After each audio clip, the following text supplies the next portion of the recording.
gente assimile com mais facilidade, tá certo? E não se perca diante de tantas vozes e de tantas doutrinas. Tá bem?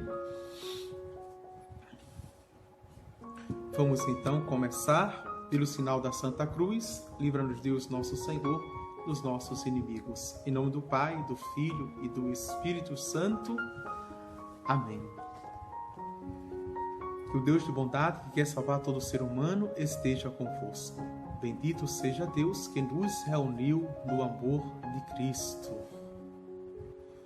Glória ao Pai, ao Filho e ao Espírito Santo, como era no princípio, agora e sempre. Amém. Bendigamos ao Senhor, demos graças a Deus. Vejam, quem tem o Catecismo da Igreja Católica, abra na página 189, que estamos, e vamos, no início dessa semana, da nossa aula, iniciarmos com o artigo 6º, que tem como artigo de fé: Jesus subiu aos céus, está sentado à direita de Deus Pai Todo-Poderoso. Ok? O número, vou fazer a leitura corrida, certo? Para poder dar tempo de fazer a leitura do Concílio de Trento. Então, eu vou diminuir nos meus grifos, nos meus comentários, para que o Concílio de Trento seja uma explicação, uma explicação, certo? Número 659 do nosso Catecismo da Igreja Católica. E o Senhor Jesus, depois de ter lhes falado, foi arrebatado ao céu e sentou-se à direita de Deus.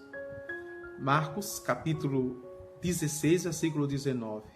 O corpo de Cristo foi glorificado desde o instante de sua ressurreição, como provam as propriedades novas e sobrenaturais de que desfruta a partir de agora seu corpo em caráter permanente.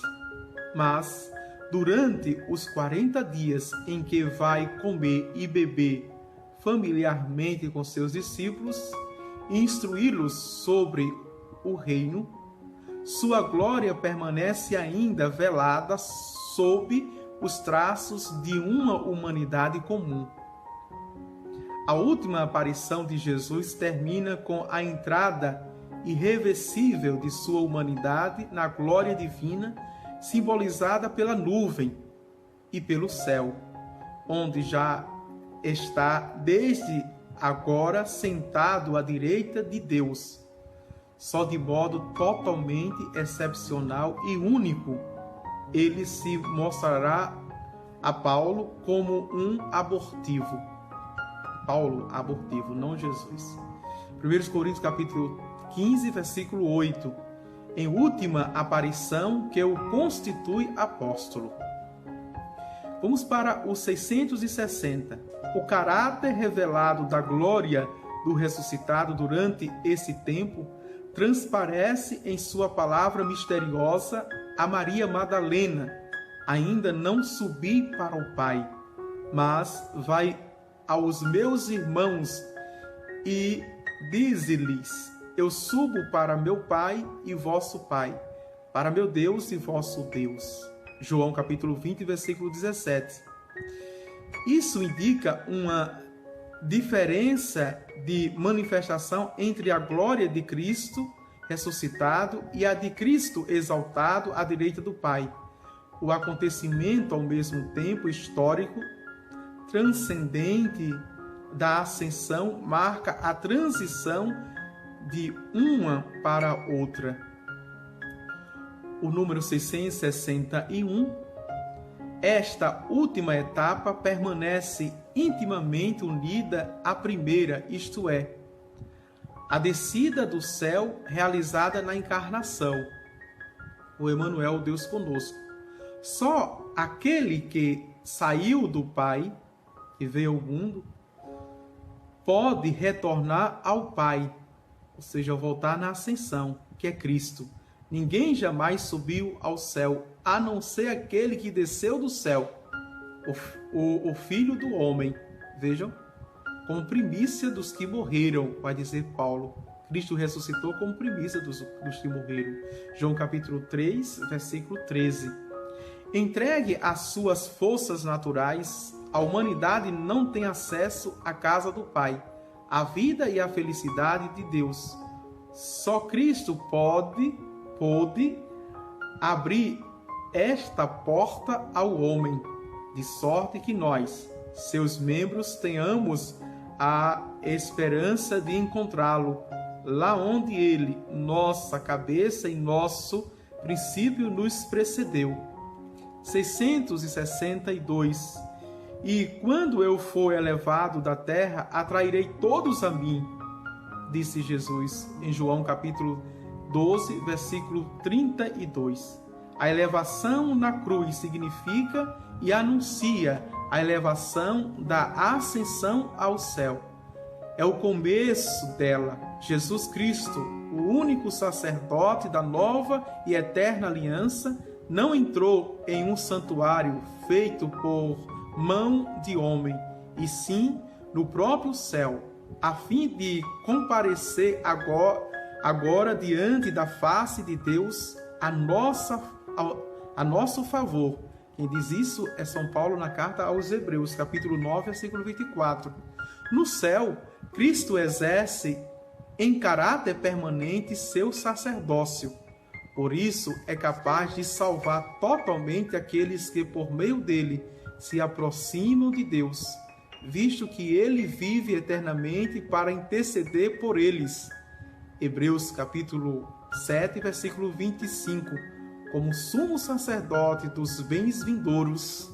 Hebreus capítulo 9, versículo 11. Ele é o centro e o ator principal da liturgia que honra ao Pai nos céus. 663. A partir de agora, Cristo está sentado à direita do Pai. Por direita do Pai, entendemos a glória e a honra da divindade, onde aquele que existia como Filho de Deus antes de todos os séculos como Deus e consubstancial ao Pai, se sentou corporalmente depois de encarnar-se e de sua carne ser glorificada. Número 664. O sentar-se à direita do Pai significa inaugurar ou inauguração do reino do Messias. Realização da visão do profeta Daniel no tocante ao Filho do Homem.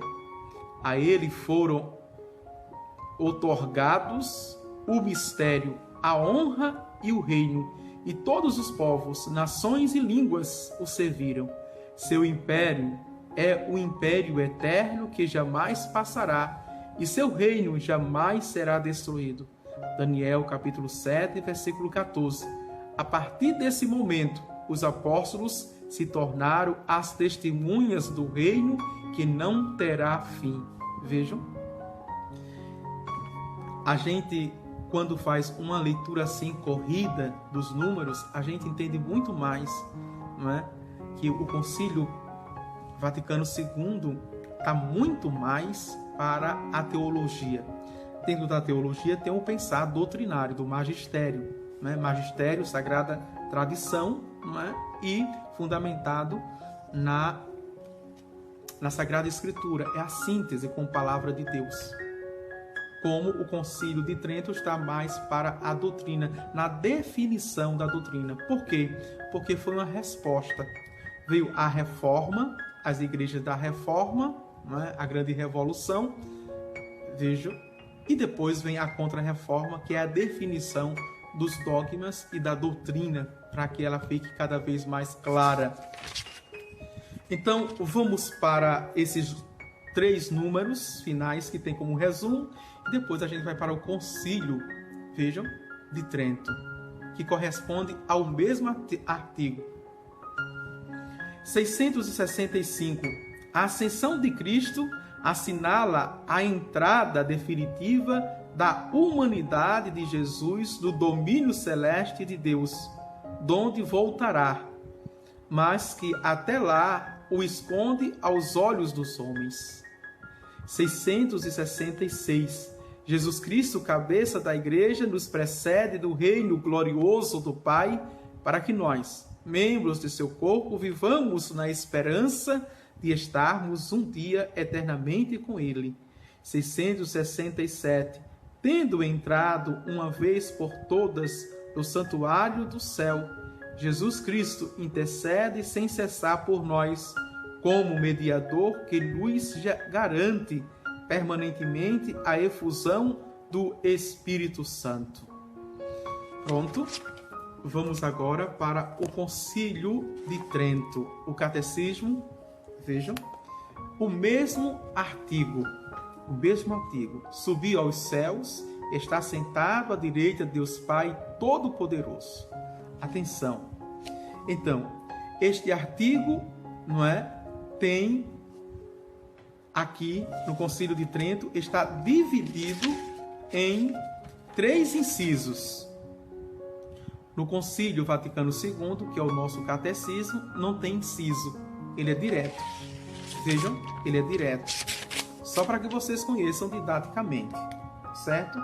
Então, no primeiro, e é interessante que ele pega cada ponto deste artigo. Por exemplo, subiu aos céus, vírgula, está sentada à direita de Deus Pai. Vejam, à direita de Deus Pai, vírgula, e depois Todo-Poderoso. Todo-Poderoso. É assim que pensa o Concílio de Trento. Então, subiu aos céus, excelência deste artigo e sentido de sua primeira parte. Cristo subiu ao céu não só por virtude da divindade, mas também da humanidade. Vejam, enquanto doutrina é bem precisa e bem clara. Está sentada à direita de Deus Pai, sentido da segunda parte deste artigo, que significa estar Cristo à direita de Deus Pai. Terceiro inciso, considerações sobre a ascensão de Cristo. Então, está dividido em 9 pontos, não é? Porque deve repetir-se muitas vezes ao povo cristão a história da ascensão. Porque Cristo subiu ao céu e não estabeleceu o seu reino na terra. Dons celestiais que Cristo nos alcançou por sua ascensão. Vários outros bens que nos seguem da ascensão de Cristo. Não era conveniente para nós que Cristo ficasse na terra, pois a ascensão de Cristo, a igreja foi grandemente enriquecida. Vamos agora para cada ponto. Então, nós temos uma introdução geral desse artigo. Ao contemplar, cheio do Espírito de Deus, a bem-aventurada ascensão de nosso Senhor, o profeta Davi exorta muito inteiro a celebrar o seu triunfo, em transportes de alegria e satisfação. Nações todas, diz ele, batei palmas, louvai a Deus em cantos de alegria. Subiu Deus no meio de aclamações. Por entre aclamações, Deus se elevou, o Senhor subiu ao toque das trombetas. Se transformou em canto e nós cantamos nesta solenidade da Ascensão. Desta passagem, veja, o pároco verá com quanto zelo não deve expor este mistério e tomar a peito que os fiéis não só o creiam e conheçam, mas que procurem com a graça de Deus traduzi-lo o mais possível em todos os seus atos e sentimentos. Interessante, por isso que foi doutrinal e tem uma orientação para o pároco, não é? Que deixe bem claro, e não apenas com teorias, mas com a vida. Para conhecermos a estrutura deste, repito, quem chegou agora, deste catecismo, que é o catecismo, não é, do Concílio de Trento. Vamos agora para o primeiro inciso. Subiu aos céus. Subiu aos céus. Ele não tem números. Não tem números como é o catecismo do Concílio Vaticano II, que é todo cheio de números dentro, assim como todos os documentos do concílio. A explicação do 6º artigo, cujo objeto versa principalmente este divino mistério, deve, pois, começar pela primeira parte e descortinar toda a sua significação, até a linguagem. Vejam, até a linguagem, não é? É mais rebuscada. Os fiéis devem crer, sem a menor dúvida, que Jesus Cristo, depois de consumar o mistério de redenção, subiu aos céus enquanto homem, com corpo e alma, enquanto Deus nunca de lá se ausentou, pois que enche todos os lugares com sua divindade. Vejam, aqui fica muito mais claro, não é? Depois da redenção, a paixão, a morte e a ressurreição. Foi a redenção, certo? Subiu aos céus. Mas a doutrina deixa claro aqui, não é? Subiu de corpo e alma, mas enquanto Deus nunca saiu de lá. Vejam. Nunca saiu de lá. Ensinará, todavia, que subiu por virtude própria, ascensão. Assunção por virtude de outro. No caso, Nossa Senhora por virtude de Jesus, pelos méritos do seu Filho. Não foi arrebatado por uma força estranha, como Elias, que fora levado ao céu num carro de fogo, nem como Abacuque ou o diácono Filipe, que transportados através dos ares por uma virtude divina, venceram as distâncias de terras longínquas. E aqui é interessante que a doutrina coloca a diferença entre ascensão, arrebatamento, que nós não vimos no Concílio Vaticano II, não faz essa distinção, e assunção. Veja, é assunção. E coloca aqui os três, dois do Antigo Testamento e um do Novo Testamento. Talvez você não sabia disso, não é? O nome dos que foram arrebatados na Bíblia: Elias, não é? Abacuque do Antigo Testamento, e o diácono Filipe no Novo Testamento. Veja que se completa, enriquece muito o nosso estudo, a nossa catequese, não é? Entretanto, não subiu aos céus só pela virtude de sua onipotência, mas também em sua condição de homem, de humano. Isto não podia acontecer por força da natureza, mas pela virtude de que estava munida. Podia a glória ou a gloriosa alma de Cristo mover o corpo ao seu grado.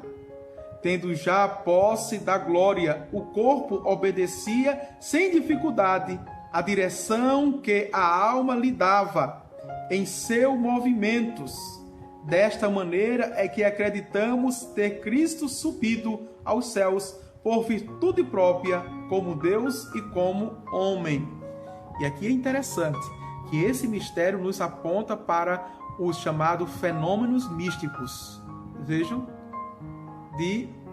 da levitação. O que é levitação? Vejam, se chama um fenômeno místico, sobrenatural. o Catecismo de Trento acaba doutrinalmente de explicar, não é? É quando a alma ela está tão forte, não é, que ela já domina a mente e o corpo. E toda a alma procura Deus, aonde Ele está, nos céus. Por isso que alguns santos e santas, ao rezar ou comungar, eles levitavam, porque a alma queria ir para os céus e puxava o corpo. Veja que doutrina maravilhosa. Segundo inciso, está sentado à direita de Deus Pai. É o que nós rezamos. Na segunda parte do artigo estão as palavras: está sentado à direita de Deus Pai. Esta figura de expressão encerra uma figura de linguagem muito usada nas Escrituras. Para maior facilidade de compreensão, atribuímos a Deus afetos e membros humanos. Não é? Membros humanos. Vejam. Apesar de não podermos imaginar nada de corpóreo em Deus, porque é puro espírito. É puro espírito. Ainda o Concílio de Trento, né, tem a definição de Deus é puro espírito e espírito finíssimo. Finíssimo. Certo? Ilíado Bata diz: Padre Pio tinha esse dom da levitação. Em outros santos, sim, não é? Mas era muito mais claro em São Julião. São Julião, né, ele levitava, comungando, levitava andando, trabalhando. Era muito mais visível, viu, Ilíado? Mas, como nas relações sociais julgamos da maior honra a quem colocamos à nossa direita, assim aplicamos também o nosso princípio às do céu. Deu para entender essa linguagem que se usa teológica e doutrinal, está à direita do Pai, é em comparação, não é, a nossa dimensão, o nosso entendimento. O nosso entendimento está sentado à direita de Deus Pai. O Concílio Vaticano II diz que é uma linguagem antropomórfica, não é?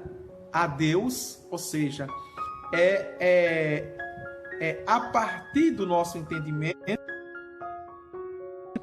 como Ele é o meu braço direito, Ele está à minha direita, ou seja, Ele é o meu favorito, não é? Ele é o meu favorito.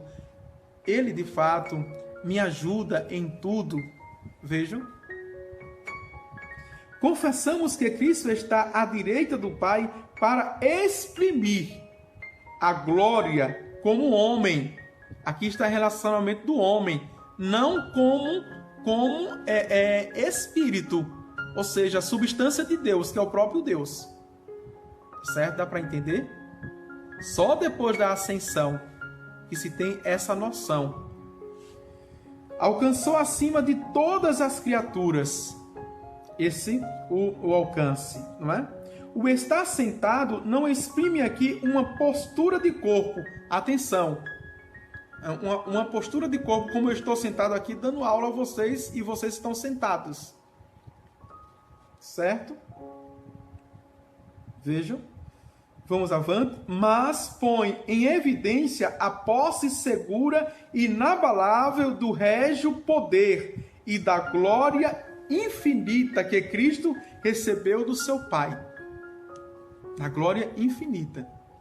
Então, expressa muito mais plenamente, enquanto humanidade, enquanto homem, aquilo que ele já recebeu do Pai aqui, enquanto humanidade, enquanto homem também.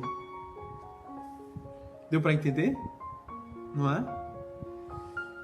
Disso fala o apóstolo. Ressuscitou da morte e colocou à sua direita no céu, acima de todos os principados e potestades, virtudes e dominações, e de todas as dignidades que podem haver, não só neste mundo, mas também no mundo futuro. pôs-lhe aos pés todas as coisas.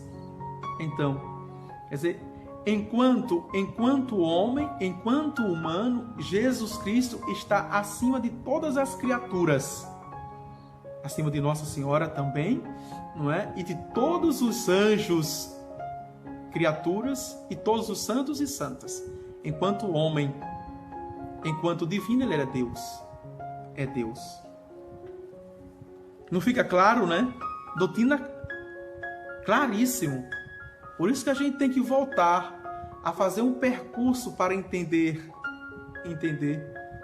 não é? Hoje, como foi formulada a doutrina, mas em que ela foi formulada, certo? Destas palavras, inferimos que tal glória é tão própria e particular de nosso Senhor que não pode convir a nenhuma outra natureza criada. Eis porque o apóstolo declara em outro lugar: a qual dos anjos disse jamais: senta-te à minha direita. Nenhum anjo, nem Lúcifer, não é? Nem Lúcifer era direita de Deus Pai. Nem Lúcifer, certo? Então, aqui fala da humanidade enquanto homem. E aqui esclarece quando Jesus assume o título. Olha, o Filho do Homem, o Filho da mulher, da humana, e o Filho também do Pai, enquanto o dota humanamente de toda a sua glória. Já aqui, de toda a sua glória.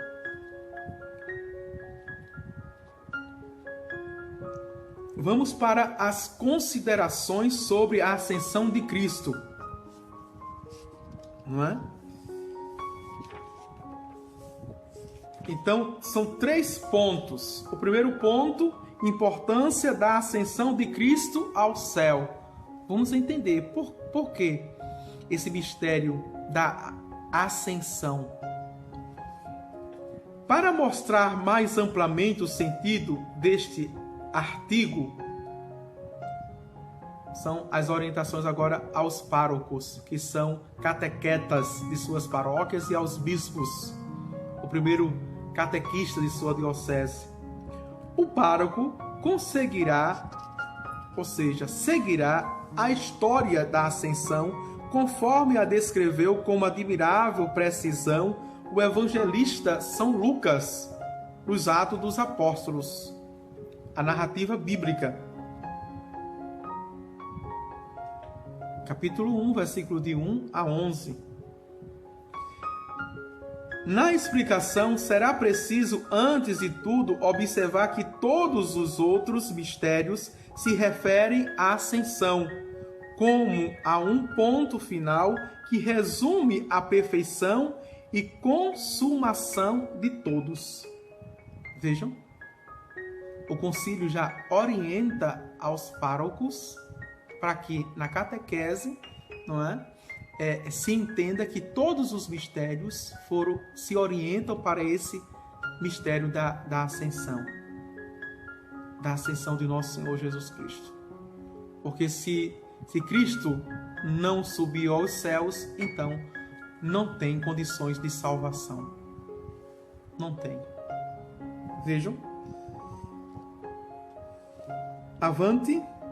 Os demais artigos do credo relativos a Cristo nosso Senhor dão a conhecer sua extrema humildade, pois nada se pode conceber de mais baixo e aviltante que o Filho de Deus se revista por nosso amor da natureza humana e de sua fragilidade e queira sujeitar-se ao sofrimento e à morte. Ora, como no artigo anterior confessamos que Cristo ressuscitou dos mortos e no presente que subiu aos céus e está sentado à direita de Deus Pai, não existe expressão mais sublime e grandiosa para nos dar uma ideia de sua glória suprema e divina majestade. do que, não é, estar à direita de Deus Pai Todo-Poderoso. Vamos avante, segundo ponto. Por que Cristo quis subir aos céus? Pode ser uma afirmação, pode ser também uma pergunta. Depois desta exposição, é preciso ainda explicar bem as razões por que Cristo subiu aos céus. Antes de tudo, subiu aos céus porque a seu corpo, dotado de glória imortal desde a ressurreição, já não lhe convinha esta obscura morada da terra, mas antes a elevada e esplendorosa mansão dos céus. Mansão dos céus. Vejam.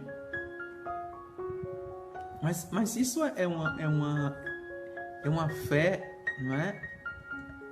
Bem absoluta. Uma fé católica. Por quê? Porque alguns santos que tiveram uma parte de uma visão beatífica dos céus, vejam,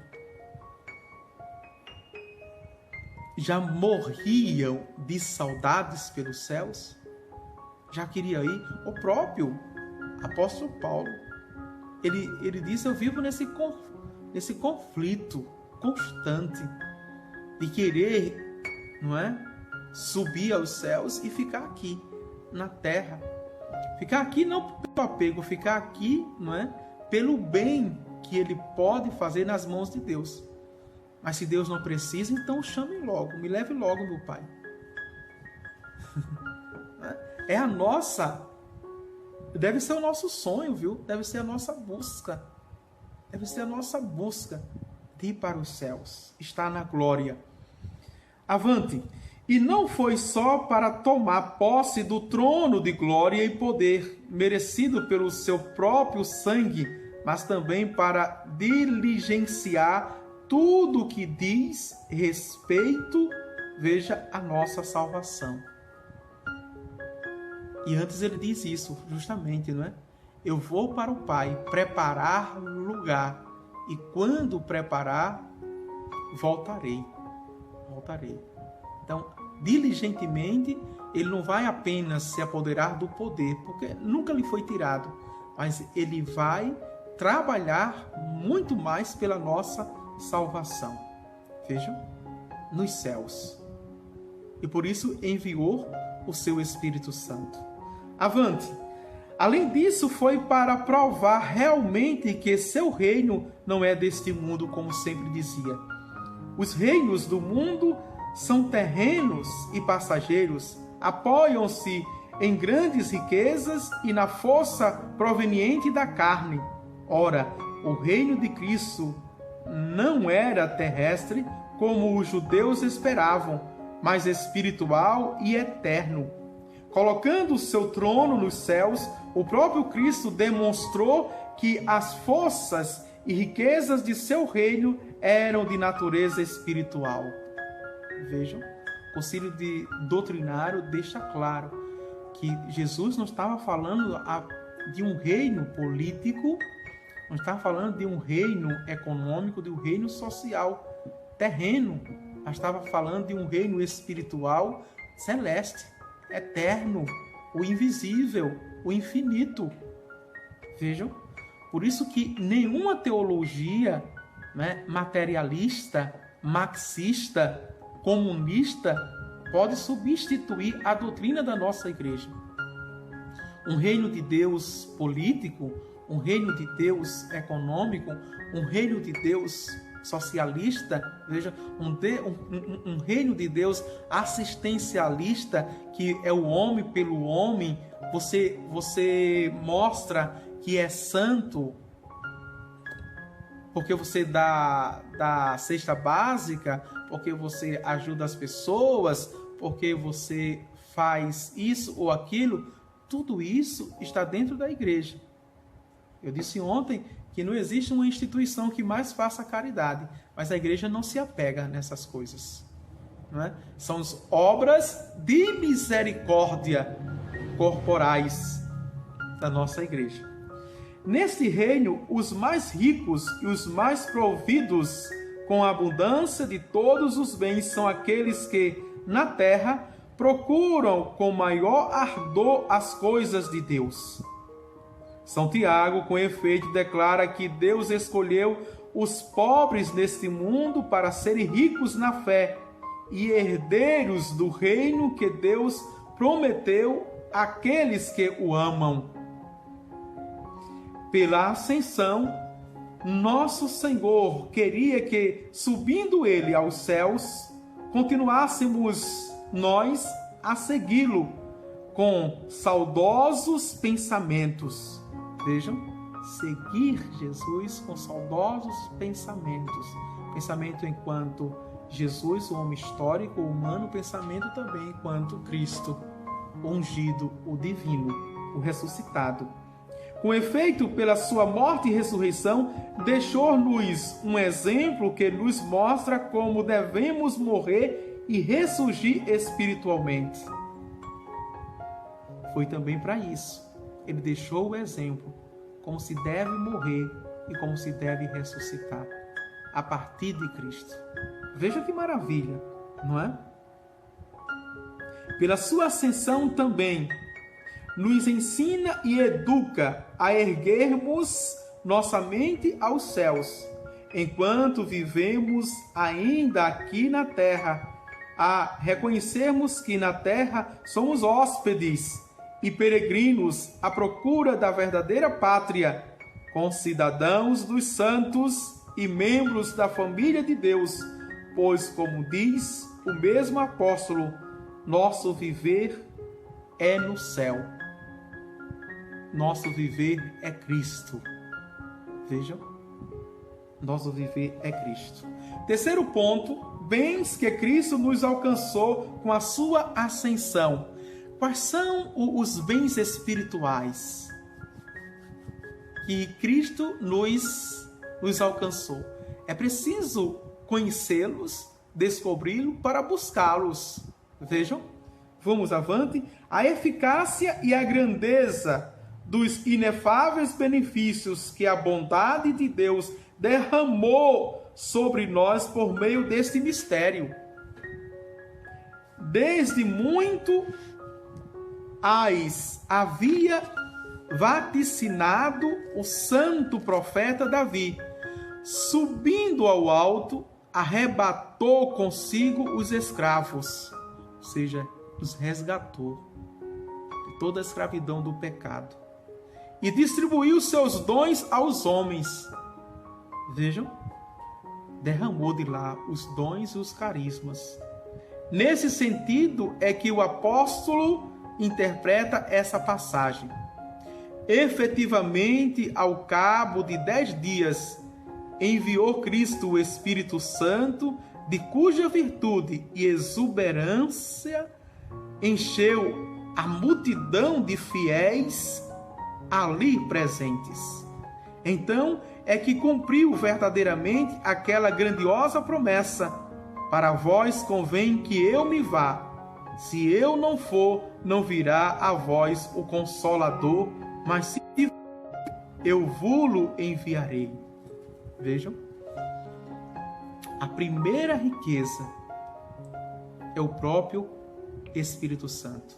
Ele é o primeiro dom dos dons e o maior dos dons.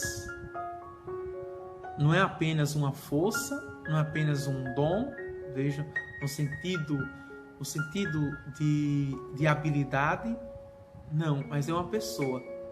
Ganhamos a terceira pessoa da Santíssima Trindade, o Espírito Santo. Nos deu de presente como dom, como virtude, o próprio Espírito Santo, que é dispensador de todos os frutos do Espírito. Pela doutrina do apóstolo, Cristo também subiu aos céus, para se apresentar agora ante a face de Deus em favor nosso, e exercer perante o Pai o ofício de advogado. Filhinhos meus, diz São João, eu vos escrevo para que não venhais a pecar. No entanto, se alguém pecar, Por advogado junto ao Pai, temos a Jesus Cristo, o justo. Ele próprio é vítima de propiciação pelos nossos pecados. Vejam, é extraordinário. 1 João capítulo 2, versículo 1. Nada pode inspirar aos fiéis maior alegria e felicidade do que verem a Jesus Cristo feito patrono de nossa causa, intercessor pela nossa salvação, ele que goza junto ao Pai, ao eterno Pai, de suma influência e autoridade.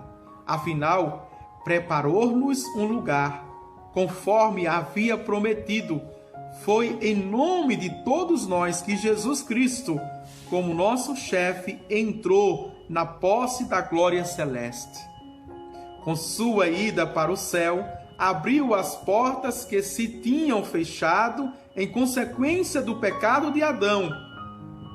Franqueou-nos um caminho para chegarmos à celestial bem-aventurança, conforme predissera aos discípulos na última ceia, para confirmar sua promessa com a realidade dos fatos, levou consigo para a mansão da eterna bem-aventurança as almas dos justos que tinham arrancado dos infernos. Vejam só, essa é a doutrina da nossa Santa Igreja Católica.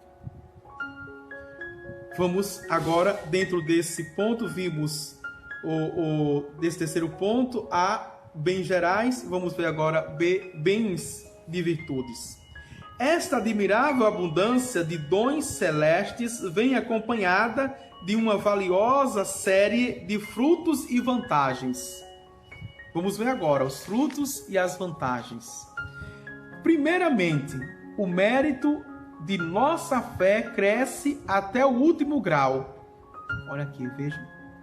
Com a ascensão de nosso Senhor Jesus Cristo, a nossa fé cresce até o último grau. Nós não sabemos que o último grau é este, mas não é? Sabemos que é uma virtude de Deus, então é infinito. E que nós aqui na Terra temos condições por graça conseguida por Jesus. Vejam, primeira coisa. Porquanto a fé se refere a coisas que são inacessíveis à nossa vida e que ficam fora de alcance para nossa razão e inteligência. Portanto, se o Senhor se não apartará de nós, diminuir-se-ia o mérito de nossa fé, pois Ele próprio exalta como bem-aventurado os que não viram, mas creram. Vejam, então, dentro dessa dimensão, desse raciocínio, existem pessoas que têm mais fé e existem pessoas que têm menos fé. Quanto mais nós nos aproximamos de Cristo, quanto mais nós crescemos em Cristo, mas também é quantificado a nossa fé em Cristo. Qualificada e quantificada em Cristo. Vamos crescendo na fé cada vez mais. Ademais, a subida de Cristo aos céus tem a grande força de confirmar a esperança. E aqui a gente já sabe, não é?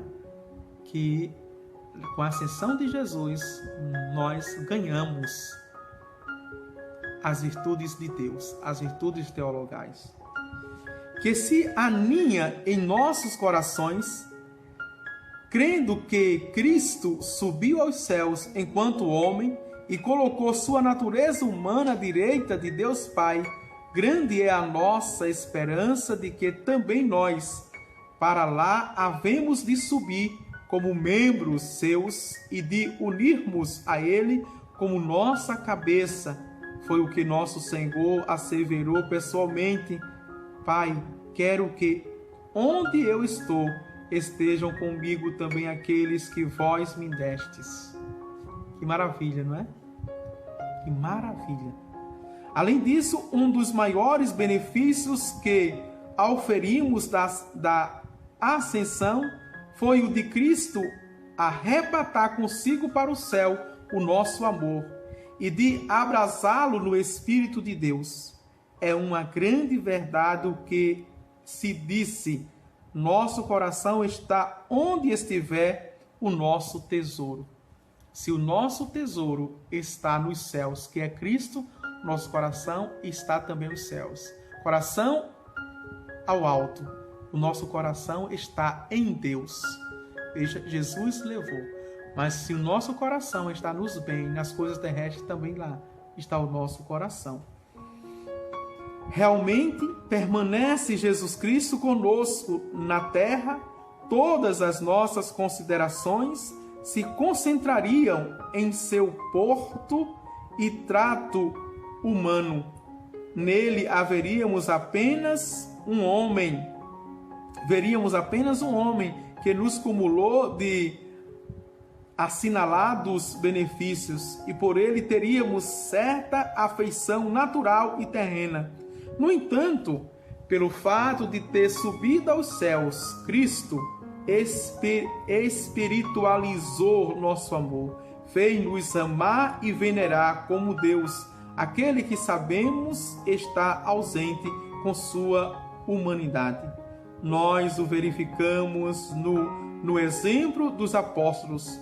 Enquanto o Senhor estava no meio deles, parecia que o consideravam por um prisma muito humano.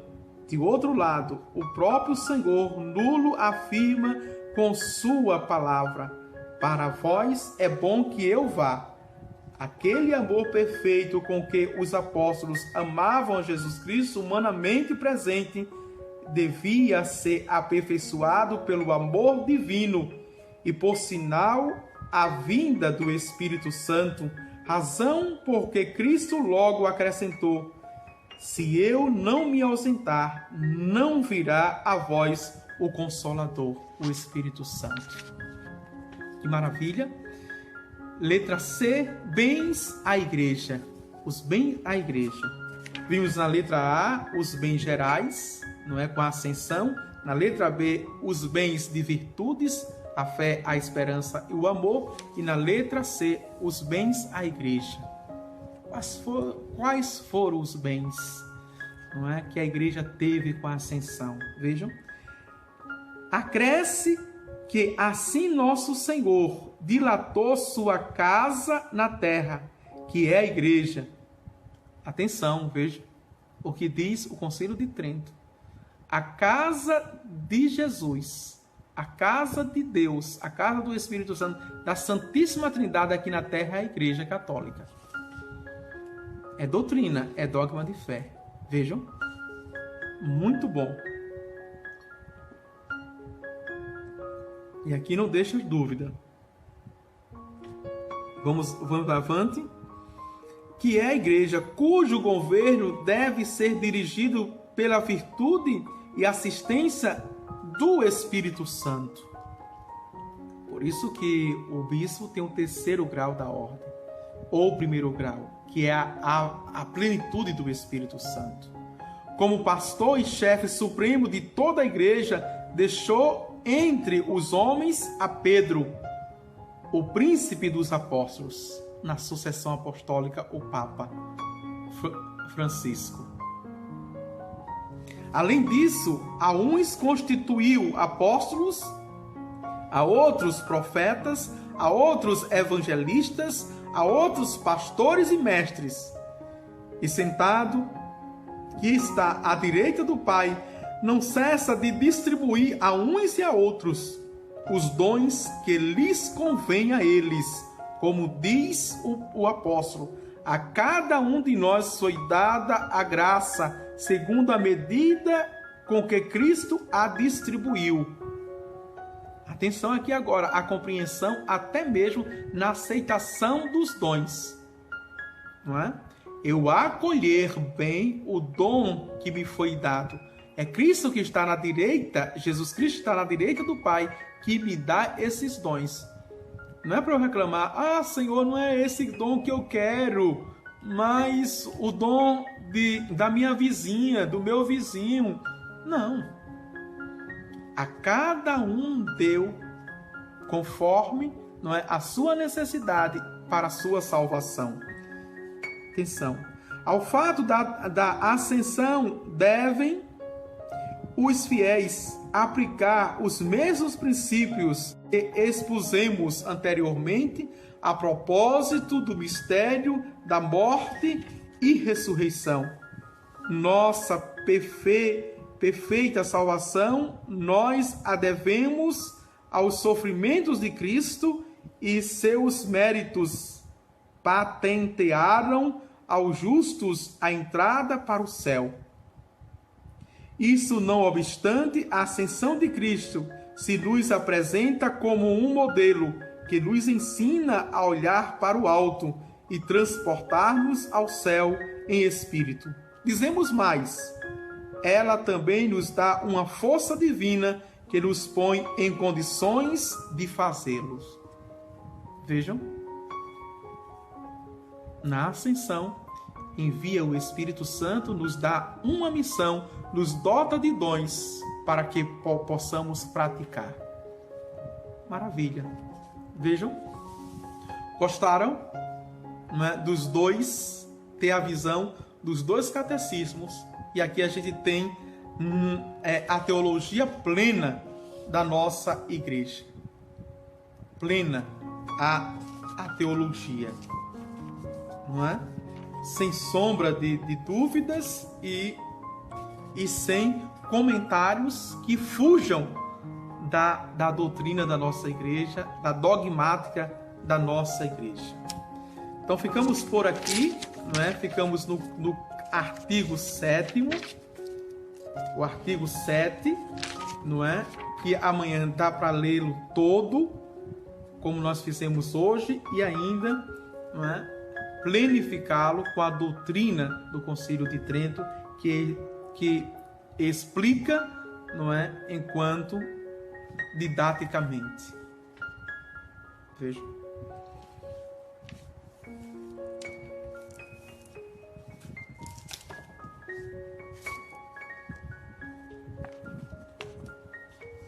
O Senhor esteja convosco, Ele está no meio de nós. Abençoe-vos, Deus Todo-Poderoso, o Pai, e o Filho e o Espírito Santo. Amém. Até